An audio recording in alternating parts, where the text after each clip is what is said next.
Buenos días, el Señor les bendiga. Me alegra verles en esta mañana dispuestos a escuchar la voz del Señor. Amén. ¿A eso ha venido usted a este lugar? Nos gozamos en este tiempo de alabanza. Qué hermoso es sentir la presencia del Señor. Javi estaba hablando de que debemos orar por los niños, por los adolescentes y por los jóvenes. Cada fin de mes, sabe usted que empezamos este año a hablar un poquito sobre la familia, cada último domingo de mes. Y en este día vamos a hablar de la familia.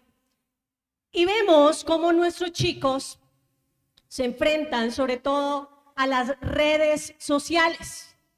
Y las redes sociales se han convertido en el lugar perfecto para fingir. Y usted dirá, eso solo lo hacen los muchachos, porque yo ya estoy muy grande y yo no finjo.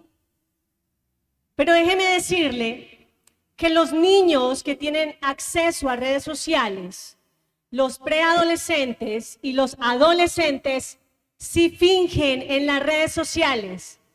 Y los adultos también fingen en las redes sociales.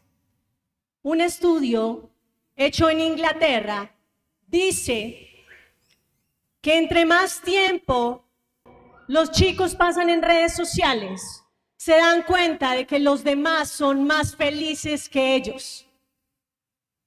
Y entre más fotografías ven de otros, se dan cuenta de que su vida no vale la pena y por eso necesitan aparentar para poder lograr ser tan felices como son aparentemente los demás. ¿Y por qué es tan fácil fingir en redes? Bueno, hay algo clave para fingir o aparentar en redes. Y es que el receptor al que yo le envío mi mensaje, mi imagen, no le escribo, pues no está conmigo cuando yo lo publico. O sea que esa persona no se da cuenta si lo que yo digo es auténtico o no.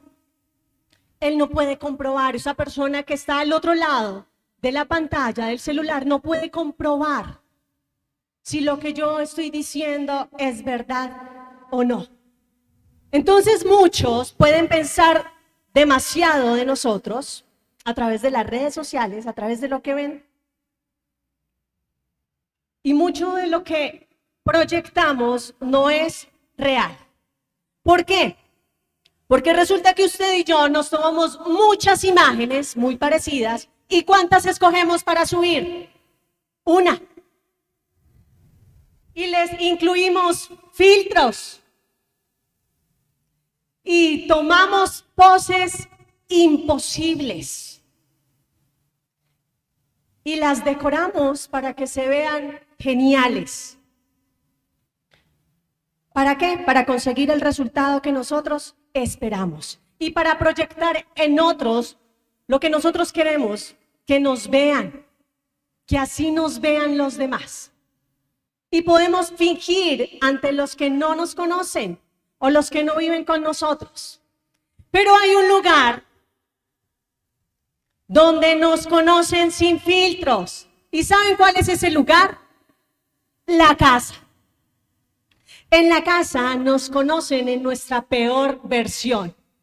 Recién levantados, sin bañarnos, sin cepillarnos, despeinados. En la casa nos conocen cuando estamos enfermos y llevados. En la casa nos conocen cómo reaccionamos cuando nos hablan.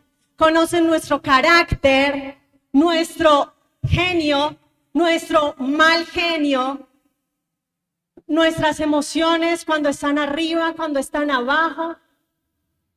Y entonces uno puede fingir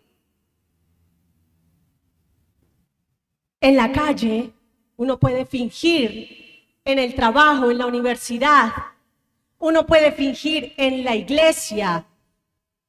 ¿Cuántos han venido alguna vez enojados a la iglesia? Bueno, en otras iglesias pasa, en esta iglesia no pasa, que usted viene enojado con su esposa con sus hijos y viene alegando todo el camino diciendo, si ve, llegó tarde por su culpa, usted se puso la ropa que no quería, usted por qué me hizo. Pero cuando usted toca esa primera escala, ¿qué pasa? Tiene que sacar sonrisa porque están las servidoras en la entrada y usted no puede entrar alegando. Ahí mismo saca su sonrisa de que usted viene con la familia perfecta. Dios le bendiga. Y nos gozamos en el culto. Así que podemos fingir en todos los lugares.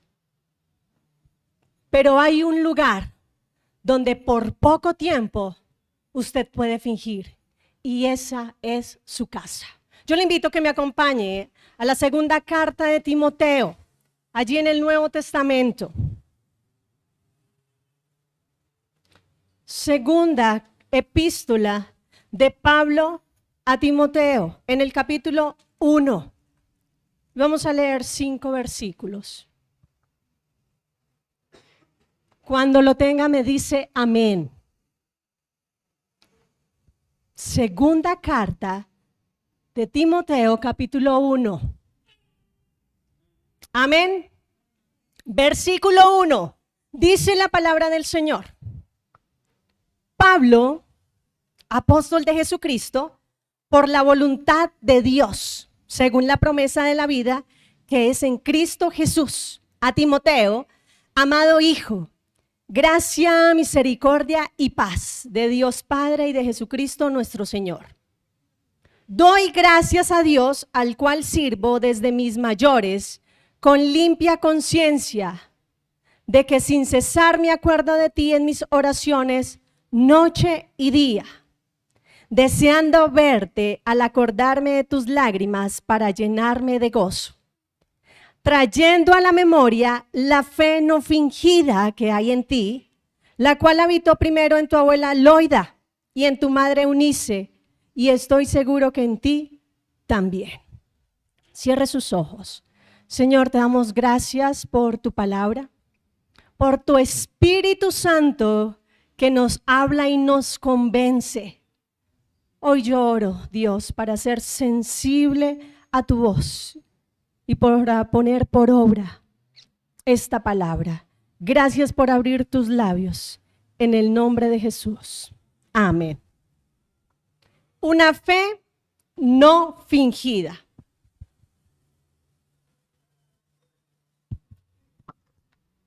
Pablo le está escribiendo esta carta a Timoteo. ¿Y quién era Timoteo? Timoteo era un joven, amigo y discípulo de Pablo. Timoteo era un converso de Pablo, convertido en el primer viaje misionero en Listra o Derbe, eso lo dice en Hechos 14, y era alguien que Pablo amaba mucho. De hecho, uno puede encontrar que le dice, amado hijo, verdadero hijo. Y cuando Pablo volvió a los lugares donde recorrió por primera vez con Timoteo, empezó a escuchar que la gente hablaba muy bien de Timoteo. Tenía una muy buena reputación, que era un hombre fiel y era un hombre que amaba al Señor. Entonces, a través de esta epístola, que ya es la última carta que escribe Pablo como su padre espiritual, y él ya está para morir, se la escribe a su hijo amado Timoteo. Y le recuerda de la fe no fingida que había en él. Y que había aprendido no de Pablo, sino que la había aprendido de su abuela y de su mamá. Y que era necesario que él la recordara en ese momento. Entonces, ¿qué le recuerda? La fe no fingida. ¿Y qué es fingir? Dar a entender algo que no es cierto. Y si yo le pregunto a usted, ¿usted ha fingido alguna vez en su vida? Usted me dice, no. Lo más posible es que sí. Porque es muy fácil fingir felicidad, fingir que compro cierta ropa, fingir que tengo dinero, fingir que vivo en un buen lugar pero no tengo plata para comer, fingir que estoy feliz, fingir que vivo en el matrimonio perfecto, fingir que vivo con mis hijos feliz, no me pasa nada malo. Y empezamos a vivir una fe fingida. ¿Se puede fingir la fe? Sí. Sí se puede fingir la fe. Suena fuerte, pero sí, usted puede fingir la fe. Y cuando finjo la fe, es cuando mi fe no es sincera. Entonces, ¿qué es? Es una fe hipócrita. Y una fe fingida es como la que yo vivo al tener el encanto de Cenicienta. Se los quiero explicar. Soy una Cenicienta espiritual. La mayoría de tiempo yo vivo en harapos espirituales. Soy pobre espiritual. No me esfuerzo y no hago mucho por el Señor. Vivo en pobreza espiritual. Pero los domingos a las 9:30 yo me transformo y me convierto en la persona más espiritual. ¿Y cuánto me dura esa transformación como Cenicienta? El tiempo del culto. Porque esa transformación donde mi fe aparentemente es genuina, depende del contexto y depende de quién tenga al frente. ¿Cuánto me dura la fe fingida cuando vengo al culto? Me dura hasta que llegue a la casa o me suba en el carro. Y puede que a muchos nos pase eso. Y si yo empiezo a preguntarles cómo puedo vivir una fe fingida dentro de mi casa, yo sé que empezamos a sacar una buena lista de todo lo que le decimos y pedimos a los de nuestra casa, pero nosotros poco o nunca hacemos. ¿Usted le ha pedido a sus hijos que oren? Vea usted, ¿por qué no ora? Por eso le pasa lo que le pasa. Pero no solo usted lo ven poco orando, en lo privado, en lo real, poco o nada oramos. Y le decimos a nuestros hijos, lea la Biblia. En vez de estar mirando las redes, ¿por qué no lee la Biblia? Pero nosotros poco o nunca leemos la Biblia. ¿Usted por qué no lee? ¿Usted por qué no hace algo productivo con su vida? ¿Usted por qué no se pone a hacer ejercicio? ¿Usted por qué no aprovecha bien el tiempo? Pero usted llega del trabajo y lo primero que hace es sentarse frente al televisor y el celular 3, 4, 5 horas. Y le exigimos a los de nuestra casa cosas que usted y yo no hacemos. Queremos que todos en nuestra casa sean prudentes, centrados.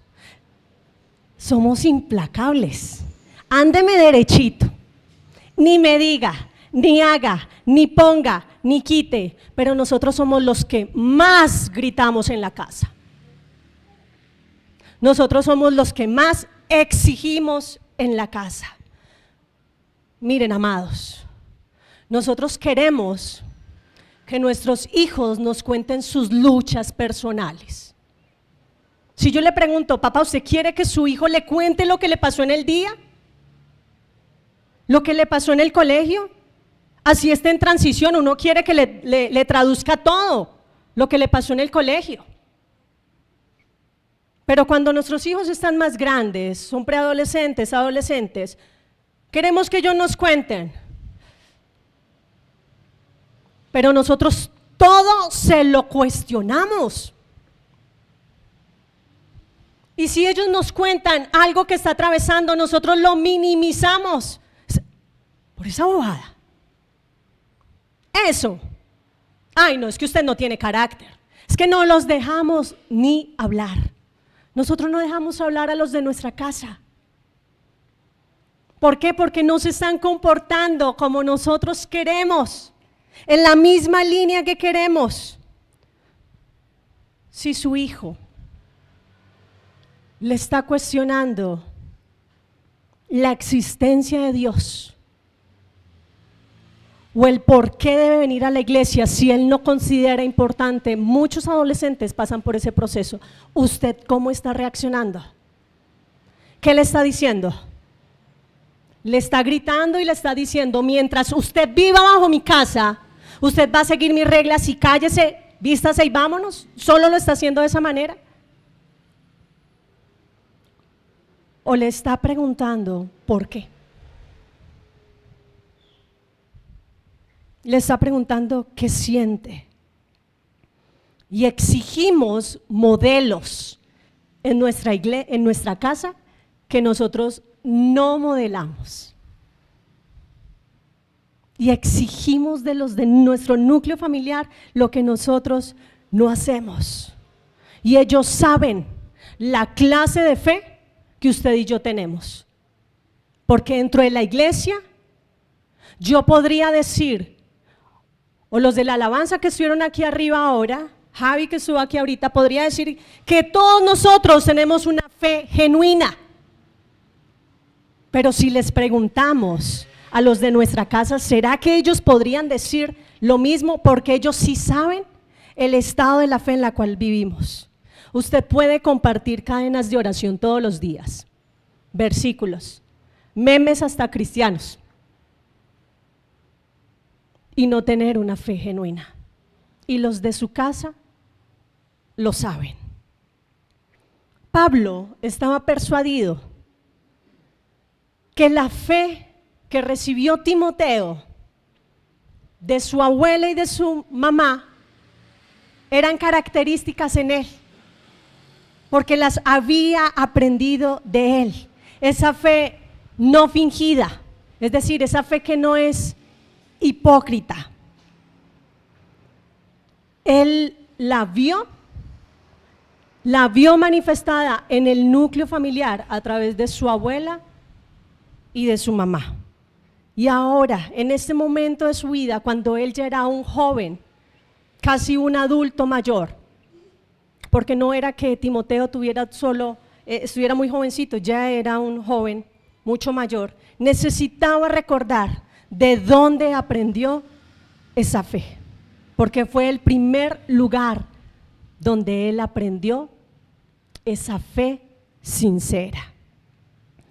Cuán importante es modelar una fe sincera dentro de la casa, con los de la casa, no para que me vean dentro de la iglesia. Tener fe dentro de la iglesia un domingo a las 9:30 es sencillo, pero manifestar una fe 7 días a la semana, 24 horas al día, dentro de los que nos conocen y nos ven todos los días, es mucho más duro.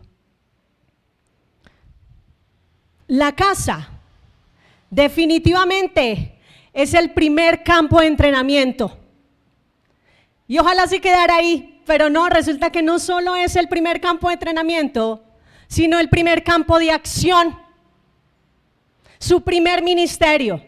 Si yo les preguntara cuántos sirven aquí, ustedes tendrían que decirme yo, porque su casa es su ministerio, es su primer ministerio, su primer campo de entrenamiento, su primer campo de acción, y es el más difícil. Porque lo conocen tal cual es usted, con sus rabietas, con sus alborotos, con su imprudencia. Y ¿saben algo? Tristemente, es el que usted y yo consideramos menos importante, porque es el que más descuidamos. Así como Timoteo tuvo que recordar sus ejemplos del pasado para motivarlo a vivir en el presente, y por eso se lo decía Pablo. De hecho, Pablo, versículo 3, dice: doy gracias a Dios al cual sirvo desde mis mayores. Pablo también está hablando de su pasado, de sus antepasados. Él también había aprendido una fe de sus antepasados. Lo mismo Timoteo aprendió una fe sincera. y ahora necesitaba recordar la fe que aprendió en el pasado para poder vivir en el presente. Vean, nuestras personas a cargo, como papás, como tíos, como abuelos, como tutores, tendrán que mirar alguna vez en el pasado para poder vivir el presente de acuerdo al modelo que ellos vieron. Por eso debemos empeñarnos en vivir vidas piadosas, vidas rectas dentro de nuestra casa. La verdad, uno nunca sabe. Posiblemente nuestros hijos, nietos, sobrinos, podrían llegar a ser como un Timoteo.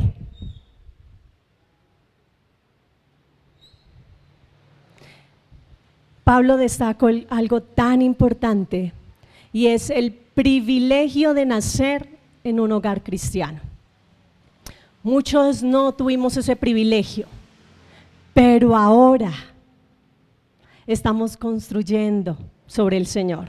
Muchos de ustedes nacieron en hogares cristianos, realmente es un privilegio, porque Timoteo no era fruto solo de una generación, era fruto de 2 generaciones, de su mamá y de su abuela.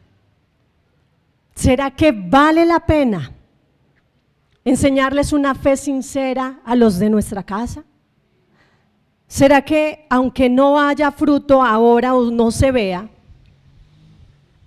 para el futuro vale la pena mostrar una fe correcta para los de nuestra casa? Yo sé que la vida de Timoteo nos muestra que sí vale la pena. Y no se los voy a leer, les voy a contar. Hechos nos recuerda que resulta que el papá de Timoteo no era judío ni convertido al Señor, era griego. Es decir, que la fe genuina no la aprendió de su papá directamente. Es decir, que Timoteo no estaba en un hogar donde uno dijera, los dos van para el mismo lado. Pero eso no es una excusa. A veces usted y yo ponemos excusas de es que no soy capaz, es que no puedo, porque yo soy un hombre solo, yo soy una mujer sola. Pero usted no es una mujer sola, usted no es un hombre solo, el Señor está con usted. Porque hay que recordar que nuestros hijos son los hijos del Señor cuando yo se los entrego. Así que si usted está en un hogar que aparentemente no es funcional, no hay excusa para no enseñar y mostrar y modelar el evangelio. Eso no es una excusa.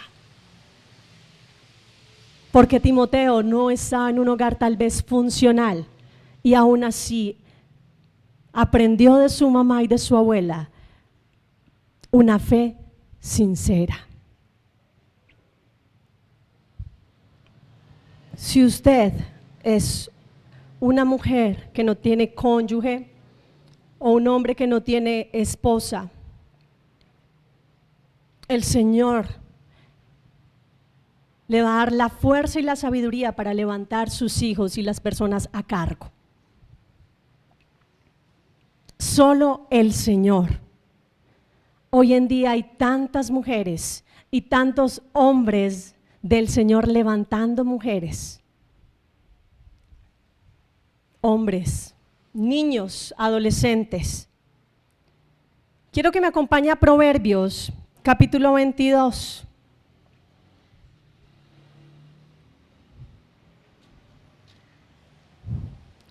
Versículo 6.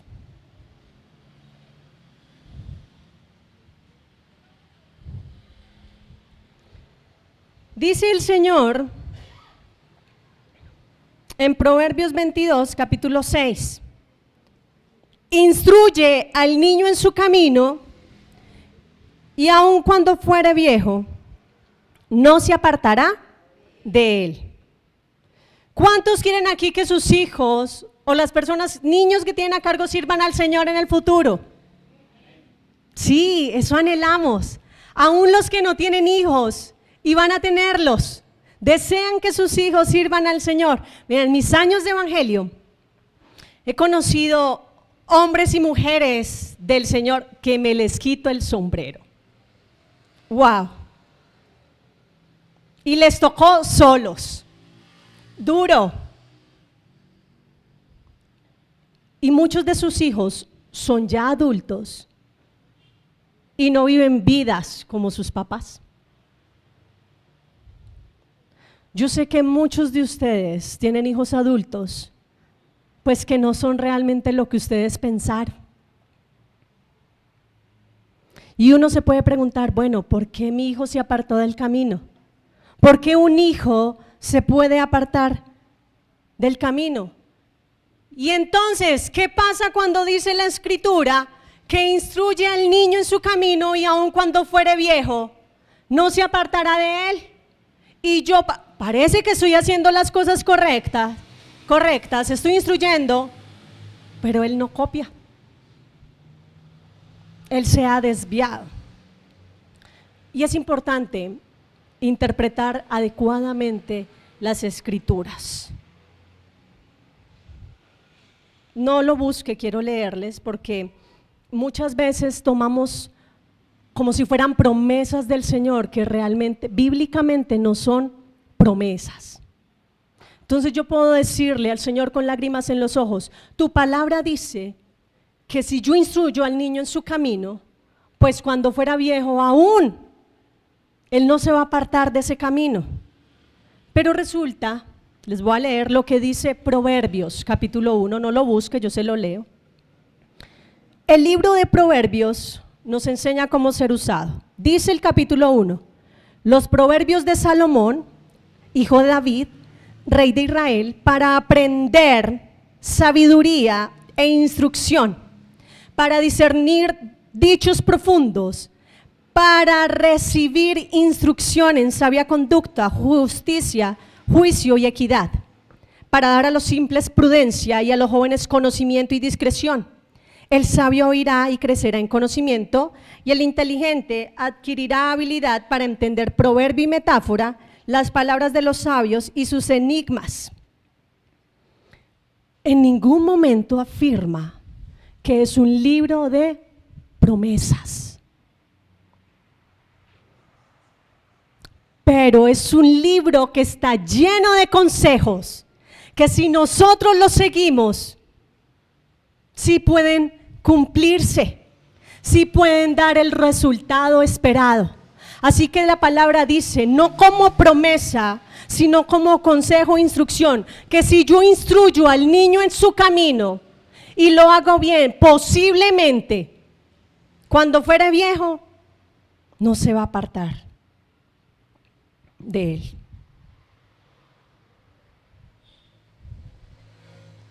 Y este pasaje debe llevarnos a la siguiente pregunta: ¿cómo instruyo a los niños, a los adolescentes, a los jóvenes en el camino del Señor? ¿Cómo vamos a instruir a nuestros hijos, a las personas a cargo? Debemos predicarles el Evangelio. La predicación del Evangelio no se limita al domingo o al miércoles aquí arriba en el púlpito. Yo debo predicarle a mis hijos el Evangelio y recordarles que ellos son pecadores y necesitan un Salvador. Leer la Biblia debe ser algo normal en nuestra casa. Y yo no estoy hablando de que usted abra la Biblia en el Salmo 91 con la página amarilla y la tenga abierta toda la semana y no la lea. De que usted tenga muchas versiones en su casa, pero no la lea. ¿Cómo instruyo a los niños en el camino del Señor? Mostrando una fe sincera.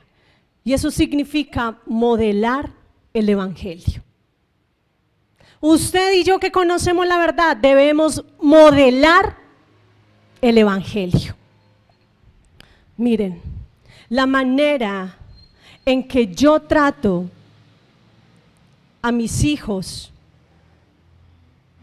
es la forma de proteger el evangelio. ¿Saben por qué nuestros hijos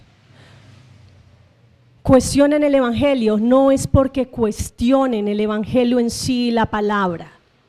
Es porque cuestionan la forma en que nosotros, siendo cristianos, los tratamos, les hablamos, les respondemos.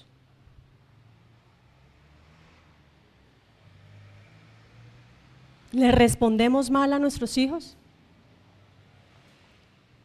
Sí, muchas veces. ¿Por qué? Porque usted está cansado, porque usted estuvo todo el día trabajando, porque usted estuvo todo el día volteando, y usted quiere llegar a la casa ¿a qué? A descansar. Pero su hijo tiene preguntas, su hijo quiere hablar con usted. Vea, yo voy a ser sincera, cuando yo llego por la noche a mi casa, mi hija adolescente, yo no sé, eso es como si le prendieran un chip. Y eso empieza a hablar y me habla y yo me voy a lavar la ropa y ella se va conmigo y sigue hablando y me sigue hablando. Soy sincera, a veces yo quisiera que se quedara callada.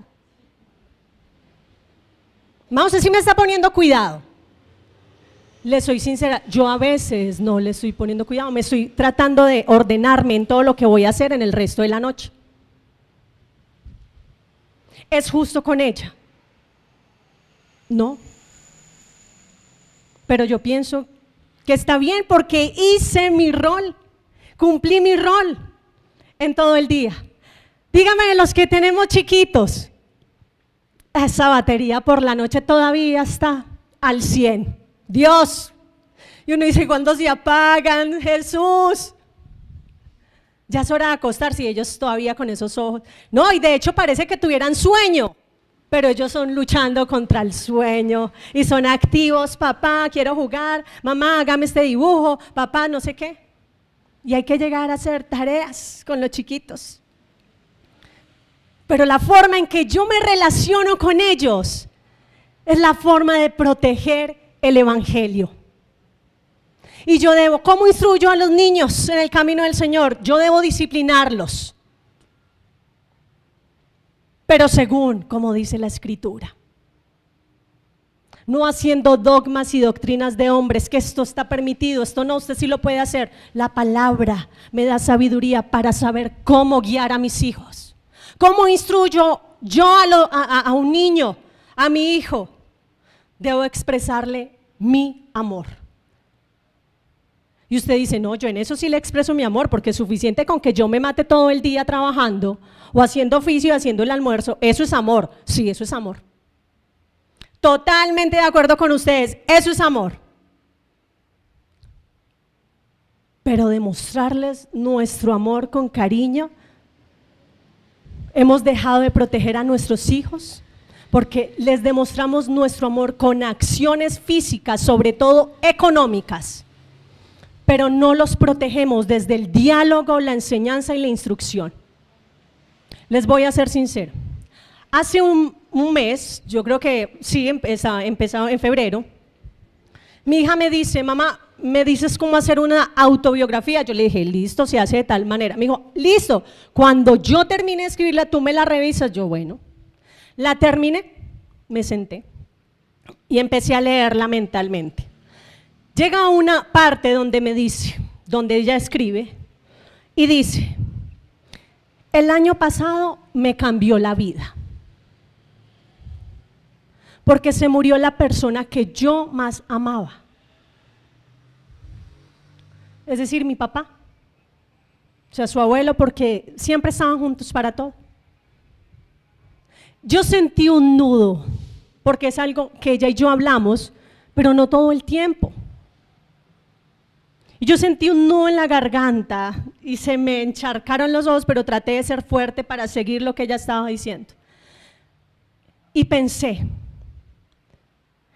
que como mamá soy tan buena para minimizar los sentimientos de mis hijos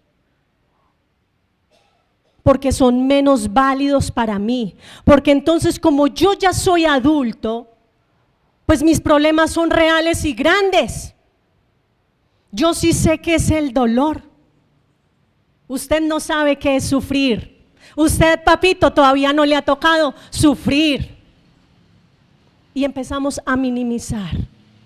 Y desde el diálogo, desde la instrucción, hemos dejado de proteger a nuestros hijos.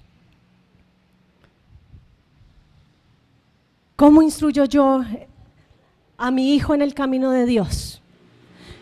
Y hemos creído por mucho tiempo que la respuesta es solo llevarlos a la iglesia y dejar que los maestros de escuela dominical, que el pastor y los líderes, pues le enseñen.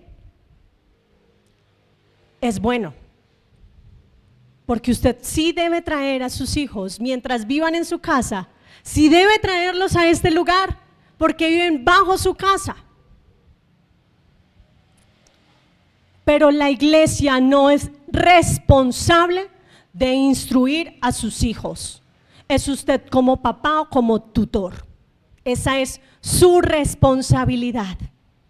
Pero es más fácil delegárselo a la iglesia.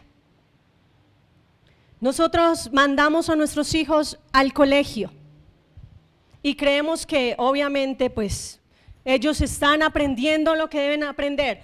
Cuando los hijos están en el colegio, ¿usted cómo está? Tranquilo.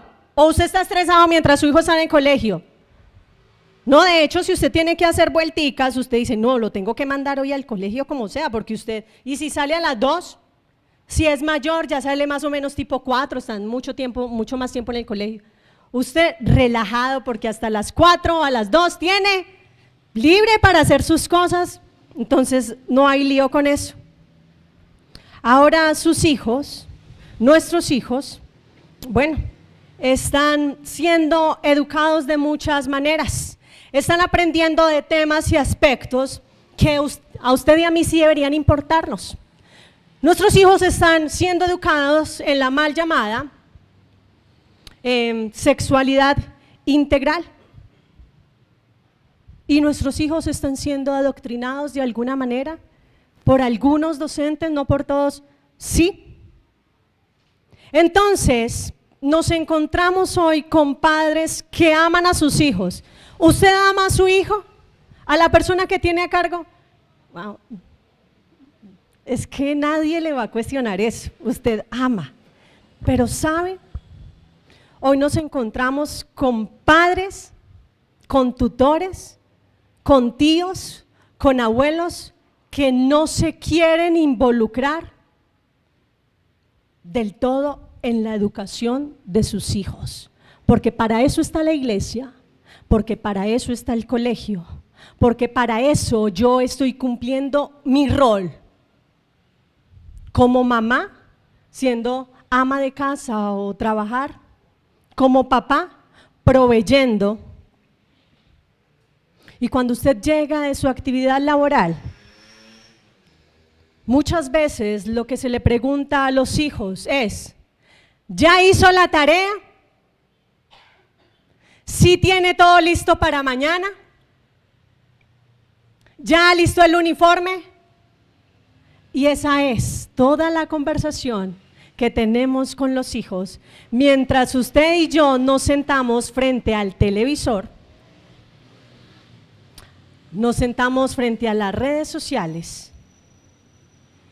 Y en este tiempo, nuestros hijos necesitan padres proactivos, que estén involucrados en enseñar y en instruir a los hijos en la palabra del Señor. ¿Usted y yo protegemos nuestros hijos? Sí. Por eso les damos vivienda, por eso les damos salud, comida, todo lo que ellos necesiten. Pero necesitamos proteger a nuestros niños desde el diálogo, desde la enseñanza, desde la instrucción. La verdad, yo se los digo sinceramente, yo no soy capaz de ponerme hoy en los zapatos de un adolescente. que sufre tanta presión social. No me alcanzo a imaginar la presión social de tener que opinar igual que sus compañeros, de esperar que le den likes, que se sientan deprimidos porque no les dan me gusta a sus fotos. Usted y yo pensamos que es ridículo, pero para ellos es tan importante, porque los ha llevado a pensar que ellos no viven vidas felices. Mientras el mundo, mientras los influencers, mientras la música que escuchan les dice lo que deben pensar, nosotros le hemos dejado esa responsabilidad a otros y no lo estamos haciendo. No espere que sus hijos sean enseñados afuera. No espere que el mundo les diga que ellos se pueden cambiar de sexo como se cambian de camiseta. Que si son mujeres, entonces si se autoperciben hombres pueden serlo, porque la cultura se los prohíbe. Porque pueden abortar si así lo desean. Eso es un parásito que están matando.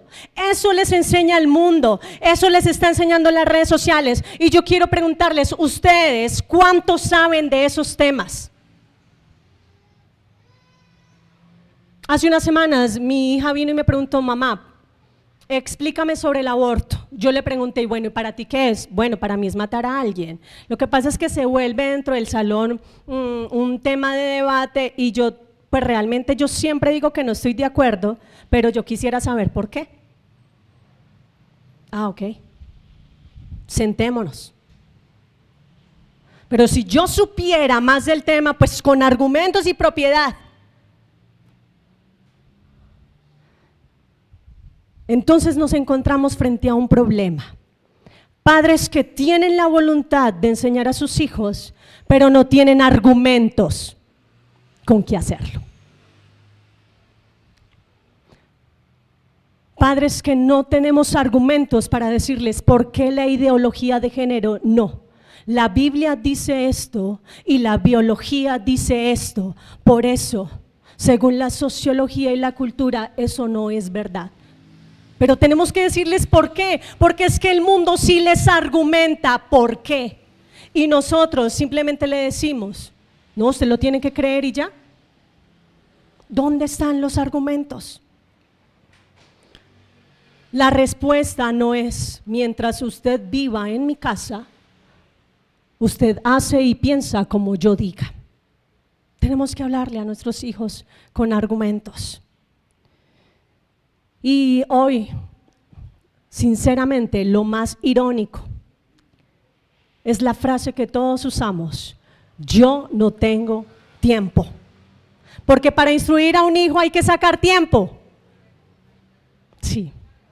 Y tiempo no hay. Usted me va a decir, yo trabajo de 8 a 9 horas. ¿Y cuántas duerme? Le voy a poner el máximo. 8. ¿Cuántas van? Ayúdenme con matemáticas. 16. ¿Cuántas le quedaron? 8. Pero en 8 usted se tiene que en transporte, en hacer oficio, en arreglarse usted. Entonces, al final del día, a usted le queda 30 minutos. 30 minutos para documentarse, 30 minutos para ver un video que edifique y luego sentarse con su hijo en otro tiempo a enseñarle. Muy duro, sí. Pero es lo que el Señor nos está diciendo: instruye al niño en su camino. Y si usted no está estudiando la Biblia, y si usted no está estudiando los temas a los que él necesita encontrarse hoy y que sí le están hablando en la universidad, entonces, ¿dónde queda esa palabra de que instruye al niño en su camino y aun cuando fuere viejo no se apartará de él? Es su responsabilidad y no la mía. Para terminar, el último estudio en Latinoamérica dice que todos los que tienen redes sociales gastan alrededor de 3 horas 43 minutos diarios haciendo esto. ¿Qué? Yo no me gasto todo eso. Eso es una suma de todos los intervalos en el día. 3 horas 43 minutos. Entonces yo creo que sí quedaría 30 minutos para que usted se capacite e instruya a sus hijos. Y ese es el reto de hoy. Usted y yo tenemos que hablar con la verdad de una fe que es real en nosotros, que es sincera en nosotros, que ellos ven, que ellos están aprendiendo, que ellos saben si es real aquí, pero también es real cuando se cierran las puertas de nuestra casa. De puertas para adentro, ¿cómo es su fe? No deleguemos la responsabilidad de instruir a nuestros hijos a otros. Desde pequeños, ellos se están enfrentando y nosotros tenemos que asumir esa responsabilidad. Yo le voy a pedir que se ponga en pie y vamos a orar. Vamos a orar en 2 momentos. Yo quiero orar porque sé que hay padres frustrados. Hay padres frustrados en este lugar porque sienten que no pueden, que no han podido, que les quedó grande la tarea de ser papás. Pero también vamos a orar por nuestros niños. Vamos a orar por esos adolescentes y esos jóvenes de la iglesia, por sus hijos, aun los que no vienen acá. Termino con esto. Dios le ha dado el privilegio de ser papá. Y los que somos papás, de verdad, sabemos que la mayoría del tiempo nos hemos gozado siendo papás, porque nuestros hijos nos han hecho felices.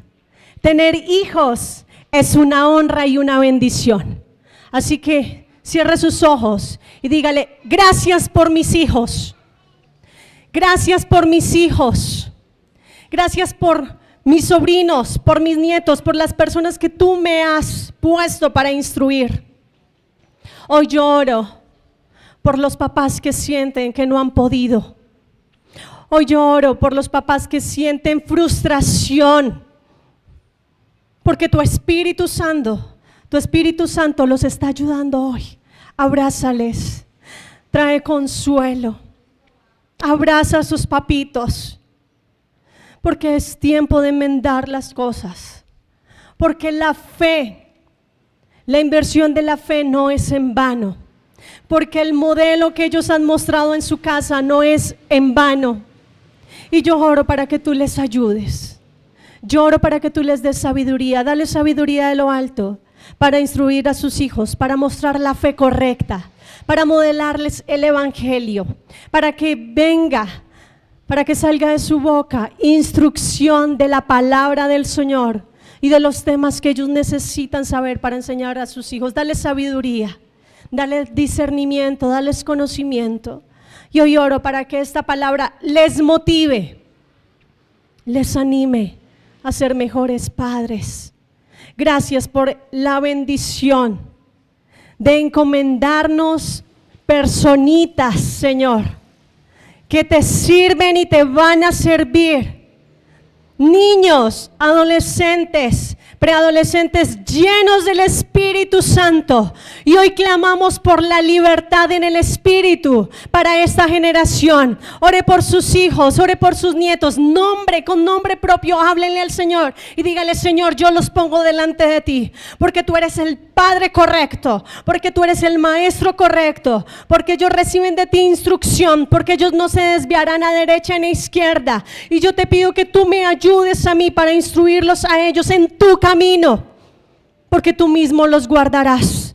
Tú eres el Salvador. Yo no puedo salvarles, pero tú, como me has salvado a mí, tú los salvarás a ellos. Tú te revelarás de manera personal a sus vidas y ellos te creerán. Dios, declaro sin poder todo argumento del mundo, todo argumento del enemigo que se ha levantado en contra de tu palabra, del argumento sincero, real y profundo, arraigado en ti. Y proclamamos su libertad. Proclamamos que nuestros hijos, nuestros niños, los niños de esta iglesia tienen la mente de Cristo, están llenos de tu Espíritu Santo y son protegidos, Señor, de toda artimaña y son protegidos de todo conocimiento que se levanta en contra de tu conocimiento. Gracias por tu Espíritu Santo. Gracias por tu Espíritu Santo. Hoy oro, Señor, por los papás, por los futuros papás. Hoy lloro porque tú estás haciendo algo en los ovarios de estas mujeres. Lloro, Señor, por las mujeres, Señor, que tendrán un ser en su vientre. Oro, Dios, porque tú estás limpiando su aparato reproductor. Yo oro, Señor, porque existe el milagro en la fecundación en las mujeres que anhelan, Señor, ser instrumentos tuyos para honrarte. Gracias, Señor, te damos gracias por el privilegio de ser papás, de ser tutores, y ayúdanos a hacerlo como tú lo harías. Te necesitamos en el nombre de Jesús. Amén.